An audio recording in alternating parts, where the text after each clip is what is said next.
గురుగారు, కర్కాటక రాశి వారికి ఈ వారం ఎలా ఉండబోతోంది? కర్కాటక రాశి వారికి 5 గ్రహాలు దివ్యంగా యోగిస్తున్నాయి తల్లి.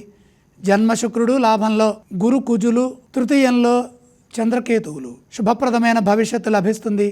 జన్మ శుక్రయోగం వల్ల ఆర్థిక ప్రయోజనాలు సమకూరుతాయి. సమయాన్ని సద్వినియోగం చేసుకుంటూ మంచి నిర్ణయాలు తీసుకోవడం ద్వారా బంగారు భవిష్యత్తు లభిస్తుంది. సంపదలు సమృద్ధిగా వృద్ధి చెందుతాయి. విశేష ధనలాభాలు సాధించడానికి మార్గం సుగమమవుతుంది. భవిష్యత్తు సువర్ణప్రదమవుతుంది. సునిశ్చితమైన బుద్ధి బలంతో యోచన చేయండి, అదృష్టం వరిస్తుంది. మీలోని స్థితప్రజ్ఞత పనుల్లో కలిగే ఆటంకాలను తొలగిస్తుంది. సత్ఫలితాలను స్ఫురింపజేస్తుంది. న్యాయపరమైన చిక్కులు తొలగుతాయి. ఆశయాలు క్రమంగా నెరవేరుతాయి. ఉత్సాహవంతంగా పనులు ప్రారంభించండి.